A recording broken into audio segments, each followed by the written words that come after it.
welcome to the It's a Record Time podcast. I'm your host Alex, and this is the show where each week I'm joined by a different guest to talk about their favourite albums, biggest influences, and the bands that they love. This week I was joined by Jesse Sendejas, singer and guitarist for Days N Daze, Escape from the Zoo, and Chad Hates George. Me and Jesse talked about Animal Crossing, driving across deserts, and Community being the best sitcom around. Jesse also made some recommendations for some absolutely brilliant albums that you should all go and listen to as soon as the episode's over as well. So Days N Daze are a folk punk band from Houston, and in 2020 they released their 8th studio album, Show Me the Blueprints. If you've heard the record, you know it's great, and if you haven't heard it yet, make sure you do as soon as possible. My copy arrived in vinyl about 3 or 4 weeks ago, and I've been playing it on rotation ever since. As always, the records we talk about are in the show notes, so you can find them as we go along as well as links to mine and the band's website and all of our various different social media pages. I'll be back at the end for a bit more chat. Until then, enjoy!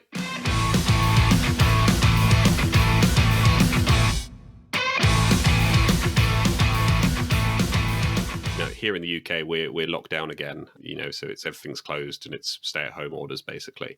And compared to when we had this back in sort of March, April time last year, everyone is struggling a lot more this time than they were previously. Yeah, I feel like when everyone first went into lockdown, it was terrible, of course, and it's scary, and we didn't know kind of what was going on, but there was kind of like a morbid curiosity about it, because it was weird, like unprecedented. Just anytime anything like that happens, you kind of, at least there's a curiosity to it. You want to see what's about to happen. This time we know how it goes. We've been doing it. There's no giddiness to it at all. It just sucks. It feels like there's almost like that added frustration where you can see the vaccine coming and you can see the rollout coming, and you can, you start to know people or family members who have started to have that vaccine, and you're sort of just raring to try and get back out there and get, and do anything. And it just being held back from doing that, it's a lot. Yeah, definitely. And it's easy to kind of jump the gun and start loosening up a little bit, but it's important too to remember that we just have to push through this last little bit to make sure everyone's safe. Definitely. God, I know how to start a conversation off on a really positive note, don't I? Yeah, get that levity in early. Just bring everyone down straight away. So we'll talk about something else then. So last year, obviously, it wasn't all doom and gloom. You guys had your 8th studio album come out, Show Me the Blueprints. Yeah. And you released it on Fat Records as well. We did. It was wild. How was that then, working with Fat compared to your previous releases? Because you guys have always been like really DIY beforehand, and I think you guys just handled all of your own recording and stuff before as well. We did, yeah. After that initial kind of like, we were horrified initially because it's daunting. Like, we're used to just recording in our closet on our own time, on our own money, just doing, whatever we feel like doing. So when we flew out to California to go into this like gnarly studio and work with Fat Mike of NoFX. It was surreal and horrifying, frankly, till, once we got over that hump, like, and got comfortable in the environment, it was pretty similar to what we do here. We're lucky that everyone at Fat was so patient with us, and because they knew that we weren't used to, working with that kind of equipment and, on deadlines like that and stuff. So they were really patient with us. They're super helpful, super sweet. We had a fucking incredible time. It was so fun. How was it sort of giving up that control then? Was there part of you trying to sort of get back behind the desk, or were you sort of like, oh, I can focus on the sort of actually the playing and getting the record down? It was incredible, honestly, because it was like I got to just focus on playing the songs and giving a good performance. I didn't have to worry about where the mics were at, what the levels were at, all that. And Johnny, who recorded us, it wasn't like it was out of our hands at all. If we wanted to change the volume of something, we changed the volume of something. If we wanted to punch something in, we punched something in. if we had an idea and we wanted to go back and re-record something. So it was still completely in our control, but I didn't have to sit there, and click all the buttons and stuff. So it was a lot more relaxing. So what was it that sort of drove you to take the decision to join Fat? And because presumably this isn't the first time in sort of 8 albums that someone has come up to you and said, we can do some of this for you. I'm not sure that we ever had been approached by someone asking if we wanted to record with them. I mean, people have, probably asked if we wanted to release something we recorded under their label or something, but yeah, I mean, I can't recall anyone coming to us before Fat, but of course when Fat Wreck asked, we were like, hell yeah, we'll give it a shot. Why not? We've always wanted to, try and change things up and keep things interesting, and and learn as we go. And everyone over at Fat, has a wealth of knowledge that we wanted to try and tap into a little bit. So we jumped at the chance as soon as we got it. Yeah, I guess you don't say no when Mike calls you up and sort of invites you down to the studio, really, do you? Yeah, well, we certainly didn't. We were super stoked. All right, so are you ready to talk about some other people's music? Sure. So we're going to go right in and go for your favorite album ever. Can you tell us what you've gone for? I have to go with Leftover Crack Fuck World Trade. It's incredible front to back. It was like probably, I think, one of your another question that maybe I picked from the list that you sent me was most played ever, which is, I mean, Leftover Cracks Fuck World Trade's right up there. I know that album like the back of my hand. It's been so much. I took so much inspiration from it. I heard it when I was so young. It kind of like it helped mold, my musical sensibilities, that I stick to today. And yeah, it's a fucking incredible album. So for people that haven't heard the album, how would you describe it? What sort of, genre bands, and you mentioned it influenced you as well, like as a songwriter, how did all of that sort of feed in? How would I describe it to someone who hasn't heard it?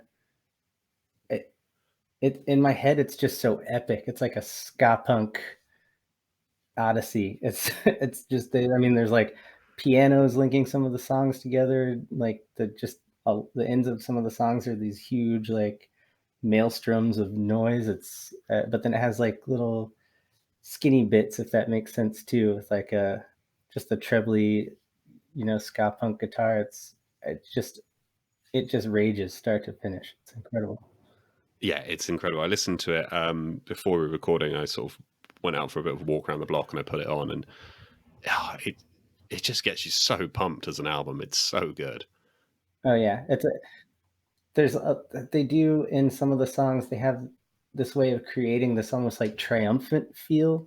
You get that? Like, I don't know, maybe it's like a keyboard they mix with like these bar chords they're playing, but it's just this like, yeah, it gets me fucking jazzed for sure. I remember the release of this album. It came out in 2004, and it was like, even over here, it was quite a sort of controversial release. And it's sort of because the album cover is a picture of the Twin Towers and 9/11. Obviously, the name is very, reminiscent of World Trade Center as well. It's got, pictures of Bush and I think Giuliani's on the cover as well, if I remember rightly, acting as if they're orchestrating the attack. Like it was a pretty intense thing to release in 2004, and it got a lot of, it got pulled from shelves at Walmart and stuff as well, if I remember rightly. Yeah, Leftover Crack is not a band that seems to have ever shied away from controversy. For sure.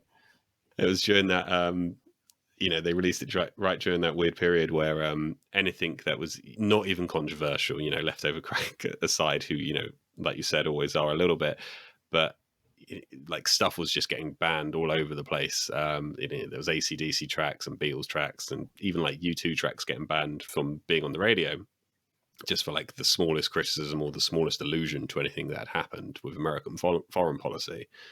The Leftover Crack were just like, well, fuck this, here it is. Yeah.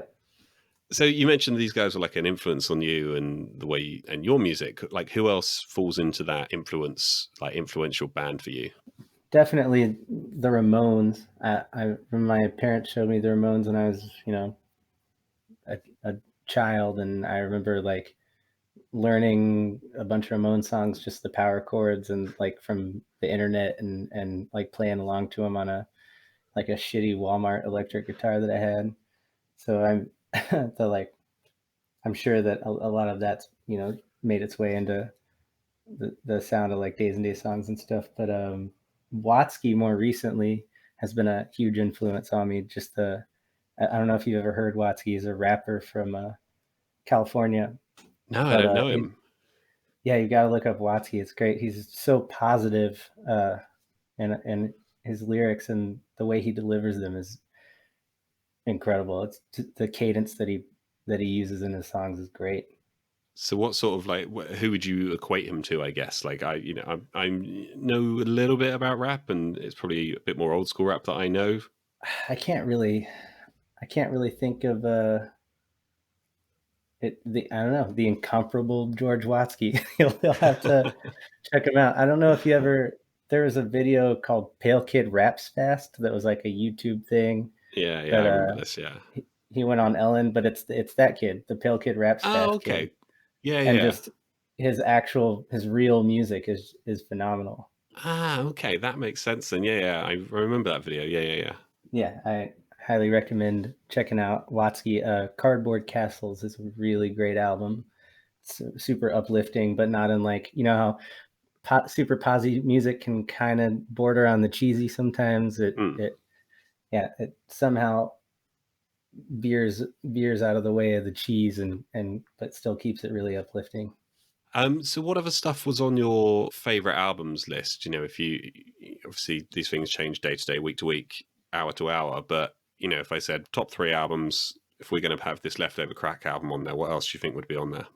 Um, Probably Cardboard Castles, that Watsky album. That's Mm-hmm. I've listened to that one over and over and over again. And then Full Body Tourette's Part 2 by Night Gaunts is really great too. There's like a synth ska band. I don't really know what you'd call them. They're great. It's like party ska, but they're out of New Zealand. Also, some really really great lyrics, and they're really great people too. They came over to the States and we got to tour with them for a little bit. That sounds a lot of fun. Synth ska. Yeah, yeah. That's probably a terrible way to describe it, but when you hear it, maybe you'll be like, oh, okay, synth ska makes sense. I'll listen to it and I'll see if I can come up with a genre that I agree or disagree with you, and I'll ping it over. Yeah, yeah. Cool. Okay, I'm going to take us on to our next category. So the album that you most recently recommended, can you tell us what the album was and why you recommended it? Yeah, I'm pretty sure that the last album I recommended to someone was Oliver Tree's "Ugly is Beautiful." I just found it. It just came out in 2020, and I found it kind of late in the year. But it's just another like Fuck World Trade. It's just one of those records you can't listen to and not get motivated to get off your ass and get something done. It's just it goes so fucking hard. It's such a good album. The lyrics are great. It's like really it doesn't take itself too seriously, but on the surface at least. And then when you kind of delve into the lyrics and what he's actually saying, it's actually I mean it's really really well written. It's a great album. I think it's interesting you say that about not taking itself too seriously, because Oliver Tree is a guy, like if anyone listening hasn't heard him, just Google and look at him, and like you can see you can sort of see the not taking himself seriously thing, and it almost looks like it's sort of just a piss take, really. And I was quite surprised when this record popped up, like when you sent them over to me earlier, because it's not necessarily like saying that it's very different from like from your music. Like it's like a sort of weird indie hip hop record. Like it's really good. It's really really good, and lyrically you're completely correct. Like it's an album about loneliness, basically, isn't it?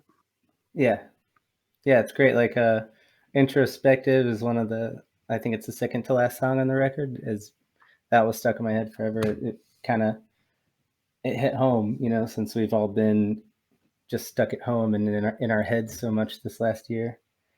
That was a good one. There's every song on that one's great too. Yeah, definitely. And I was listening to it a bit at the end of, I came to it like you at the end of last year. I think it came out in about July in the end last year or whenever it was, but I picked it up off someone's sort of album of the year list at the end of 2020. So I've been listening to it a lot the last few weeks, and it's different from things I would normally go for, I think, but it's really strong. It's really worth the time. Yeah, I'm not sure that I've really listened to much in that vein before myself, but I'm glad I gave it a shot because it's been a mainstay. It was on repeat for like a month when I first found it, and then it's still in heavy rotation now. So whereabouts do you get your music recommendations from? Is it, do you have someone who, if they send you an album, they're like, listen to this, it's always going to be great? Or are you someone who would just sort of trawl through Bandcamp or the Spotify algorithm? Or I don't really. Well, if it's like metal and punk music, my homie Scott up in Vermont is always like spot on, especially with like foreign metal bands. He's always the go-to. He'll keep me updated with what he finds and stuff. So I'm kind of drip fed some sweet metal from Scott. But aside from that, I mean, unless it's just like someone randomly sending me something, I just stuff that pops up or that I stumble across. Really, I guess I don't really like search for new music or anything. I tend to, when I find something that I like, just stick with it. I don't really get tired of music. I'll listen to the same thing over and over and over and over and over again and be completely happy with it. So I don't really search for new music that much, I guess. Maybe I should though. do you Now that I'm saying it out loud. do you not get to that point then when you're playing a record that like, because I do this every album I've ever loved, I've at some point ruined it for myself by like just playing it over and over and over again. And I've had to put it down for sort of a month or two, come back to it, and then gone, oh yeah, this is why I love this album. Are you happily just play it straight through forever and you'll be grand?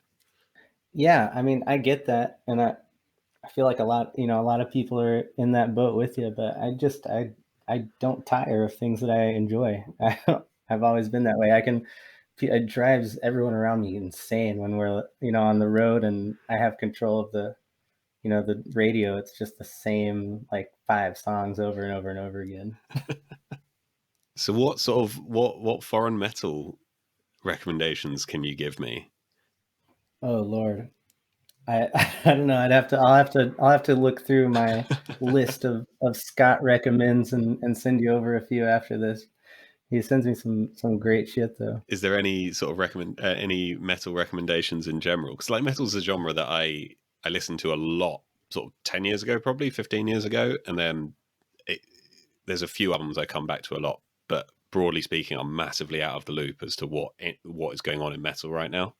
Yeah, no, I'm exactly in the same way. I have no clue aside from what Scott sends me, and and maybe like my homie Elliot from We the Heathens, if you've heard of them, has some great taste in like newer metal. But yeah, I don't know. I'm pretty behind the times when it comes to the genre. So the next category is favorite soundtrack. What have you gone for?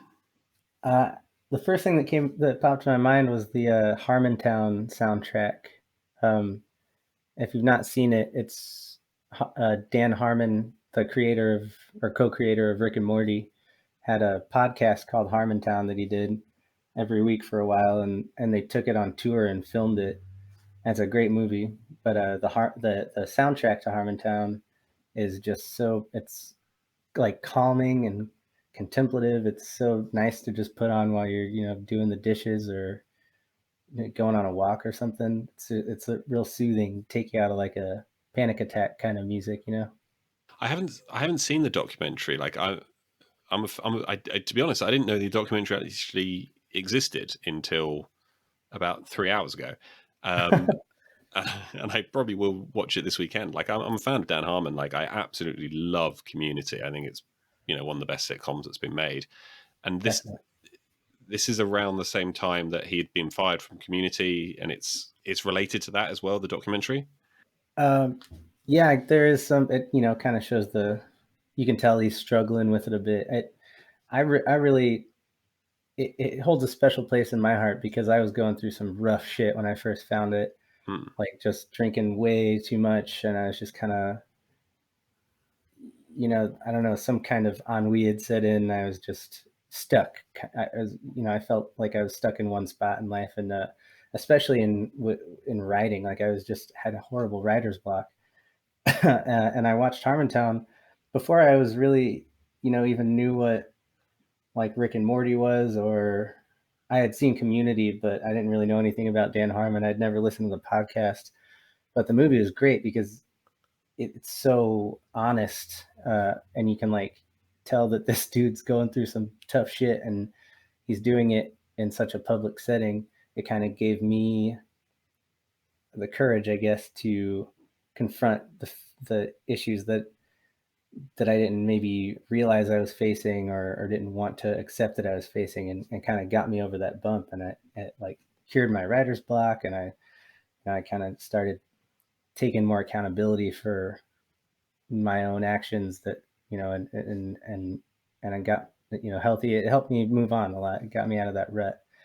So that movie means a lot to me, and the soundtrack, I can just take it with me wherever I go, and pop it in the headphones kind of brings me back to that feeling of rediscovering motivation. I was going to say, does going to that soundtrack sort of anchor you to a moment then where, by the sounds of it, it was sort of a bit of a turning point for yourself and your mental health then? Yeah, definitely. It brings back the feelings of pushing forward, a substantial roadblock. So I listen to that quite a bit. I think it's really interesting because, when we get favorite soundtrack come up, and when I speak to people about it, sort of not on here and in general, I don't think anyone's ever brought a documentary up. It's always, this game or this film or, that sort of thing. So it's interesting that it's documentaries, because I guess I would never normally associate a documentary of having sort of a soundtrack to it that I'd sit down and listen to. Are you sort of a big watcher of documentaries then? Yeah, I enjoy them. I mean, I don't, again, I don't go out and search for them, but now that I'm saying it, maybe I should. I don't take a lot of action when it comes to finding new art, I guess. That's what I'm realizing speaking with you. But yeah, I enjoy a good documentary for sure. So obviously, like last year or so, you haven't been able to be out touring, and you've presumably had a lot more downtime than you have done for the previous years before that. Because obviously, Days N Daze tour quite a lot, and I know you do stuff with your solo stuff and your other bands as well. How are you with downtime or with being in one place? I'm better at it than I thought I was.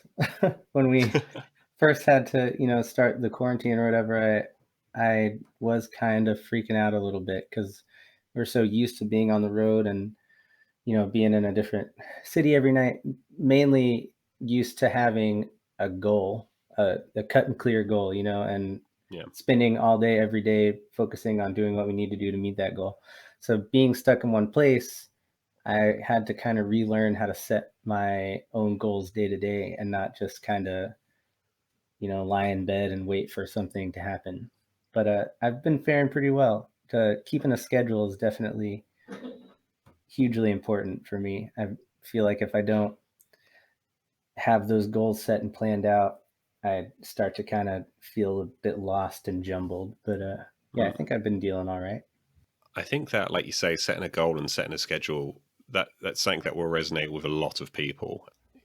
When you read people's sort of like tactics, I guess, for coping with lockdown and coping with quarantine and things, it does seem to come down to sort of just making sure there's small wins there and sort of personal motivation and stuff as well. Definitely, yeah. Small wins that's a great point too. Hey guys, Alex here. We had a slight technical difficulty at this point, and our recording died. So we had to quickly switch over to our backup plan, which was to have our chat on Zoom. So the audio is going to change very slightly here, and it's going to probably get slightly worse quality, but we've tried our best to make it as nice as possible. Here it is.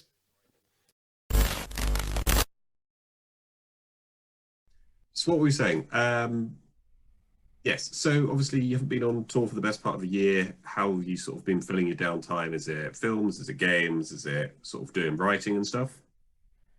Yeah, so we just got done recording that Escape from the Zoo album, so I had that was keeping me busy for a while, writing for that and putting the arrangements together and whatnot. But I didn't want to write too much because, you know, I love playing music, but you don't want to, turn what a hobby or your passion into purely work. So we've been, we've been playing video games a lot. Me and my wife both, uh, you know, she's been playing a bunch of Animal Crossing, which is I don't really understand, but it seems fun. I finally got around to beating Sekiro, it took me like a year to do. So now that I finally had a bunch of time to just die in a game over and over, figured we'd dust that one off.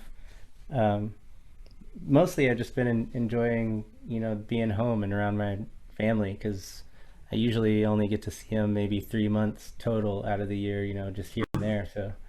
So that yeah, the quality time's been real nice. Just hanging out and watching a movie with them or cooking or shit like that. I think family then takes us on to the next pick. So the next category is your album of 2020. Can you tell us what you've gone for? Yeah, so it's I kind of cheated on this one because it's not really an album. It's just five singles that my sister put out between March and May that she didn't really promote much for some reason. I don't know why. They're incredible. All five of them are just great. They're just up on her Bandcamp for donation probably, but yeah, if you haven't checked those out, give a listen for sure. She also released an album with her partner under Chatterbox and the Latter Day Satanists. That's really really good. That came out at the end of last year. But I just couldn't believe that she didn't push those singles a little more. She like recorded them herself and like she like harmonizes with herself, which is just like mind blowing to me. I'm so jealous of that because I've tried to harmonize with my own voice before and it sounds so dumb. Just cannot get it to sound good. But yeah, those songs are fucking brilliant. I'll put a link to them in the link to the Bandcamp in the show notes for this episode as well. Because I gave them a play earlier. They're really good. Yeah, yeah. I was blown away. It's interesting when because we she recorded them at the house, so you just hear little bits and pieces of songs, as she toils away in the recording room that we got, set up, and to hear them come together like that is just really really cool. So the two of you obviously play together in Chad Hates George, and she was part of Days N Daze for a while as well, wasn't she? Yeah, she was the original washboard player. Yeah. So I'm going to presume then that part of that, the fact that both of you are musicians, both of you are very good musicians, that's presumably coming from some of the influence, as you mentioned earlier, of your dad, he was a music writer, wasn't he? Yeah, he is a music writer. He him and my mom showed us a ton of music growing up. There's always music around. We recently busted out my dad's record collection. It's just massive. I had no idea that he had so many records, but it's been fun to go through those too. But yeah, it's neither of my parents play music though. Interestingly enough, I think Okay. my mom played saxophone in school, but so not necessarily from a musical family in that sense, but a family that's always embraced and been surrounded by music for sure. Well, the amount of instruments that you and your sister play between you, I think, definitely makes up for that at least. We try. All right, I'm going to jump us on to our final category then. So we're going to go with your most played ever. Can you tell us what the album is? Yeah, it's a Gravediggaz 6 Feet Deep, and not necessary. I love that album, but the reason that it's the most played is because for a while, me and the current washboard player Megan were just traveling around in this old Yaris that I used to have, and the radio didn't work, so we had a boombox in there that plugged into the cigarette lighter, and the only album we had was Gravediggaz 6 Feet Deep. So we were driving up and down Interstate 10, like through the desert and over to New Orleans and stuff, and just the entire soundtrack to those adventures was that album because it's the only one we had just on repeat. So okay, so anyone who hasn't heard this album, how would you describe it? it's just good old Wu-Tang-esque hip hop. The RZA's in there. It's great. It's just as good as you'd expect anything that the RZA does to be. It's like described as like a horrorcore album, isn't it? It's Yeah, it's definitely more horrorcore. There's like 1-800 suicides on there, defective trippings about, having a terrible drug trip. Yeah, it's a little more rowdy than Wu Tang maybe gets most of the time, but it's a good one. it is a lot of fun. Like it's an album I had heard a while ago, quite a few years ago actually. An old flatmate of mine used to listen to it. Came out in like '94, didn't it? But Mm-hmm. yeah, it's a great, it's a lot of fun album. It was nice sort of playing it a little bit earlier today and sort of revisiting that as well. Yeah, yeah, that's a good one. Definitely most played ever, not necessarily by choice, but it's still great. I'm really enjoying the idea of you sort of having to drive through deserts and up down interstates and just end and it coming to an end and you going, what next? Well, it's going to be 6 feet deep again. Yeah, it's a great soundtrack in some settings and clashes pretty heavily with others. To drive by the Grand Canyon and tell me Gravediggaz 6 feet deep doesn't take you a bit out of the experience. Oh, if I ever go to the Grand Canyon now, I'm going to insist that that is the only thing that is listened to. I don't care who I'm with or what the situation is. I'm going to put it on. Phenomenal. Yeah, it's an interesting experience. So thank you so much for coming on. It's been a lot of fun, and like I said, I've really enjoyed going back over a few of these albums. I couldn't believe how long it had been since I'd actually listened to Fuck World Trade as well, and oh, it's so good. Where can people find you? Where can people find your band, your bands? What have you got going on for 2021? If you want to listen to Days N Daze, we have daysndaze.net, Days, the letter N, and then Daze is supposed to be clever, I guess, but it's kind of just confusing if you don't see it. Chad Hates George is the band I'm in with my little sister. We're on Bandcamp, and then Escape from the Zoo is a band I'm in with my wife that's more of like a ska core type ordeal that you can find on Spotify and Bandcamp as well. For this next year, I don't know.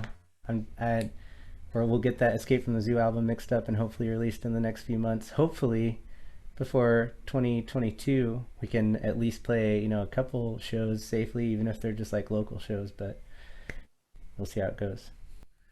Well, fingers crossed. Hopefully, before New Year, at least you'll be able to play some local shows, and I'm hoping that you'll be able to get over to the UK some point, probably next year now. But Yeah, definitely. I cannot wait to make it back over. We had such a blast every other time we've been. you were going to be on the Punkin Drublic tour last year, weren't you? Yes, we were. We were so stoked. It was just soul crushing when that got pushed back, but it's still scheduled to happen at some point. So Fingers crossed.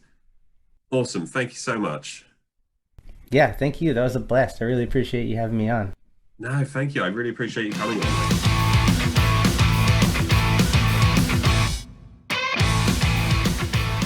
That was my chat with Jesse. So apologies again for the slight drop in sound quality towards the end there. It could have been much worse. We ended up only losing about 4 or 5 minutes of chat from the software crashing. At one panic-stricken moment earlier today, I thought that the whole thing had gone. So I'm glad to say that we didn't lose all of it. So it's the end of the podcast. So it's that fun time where I thank you for listening, then ruin it by asking you to share and subscribe and rate and post about us on social media. So thank you very much for listening. If you enjoyed the episode, please pass it on to someone or subscribe to us or talk about us on social media. You can find me on Instagram at vinyl__tap, on Twitter at It's Record Time, and on Facebook by searching It's Record Time Podcast. You can even send me an email on itsrecordtimepodcast@gmail.com. That's it for this week, I think. Thank you again. We'll be back with a new episode next week. I'm going to promise myself right now that I won't leave the edit until the night before. So if you want to find out if I did, then make sure you listen next Friday. I'll give an update at the end, I guess. Bye!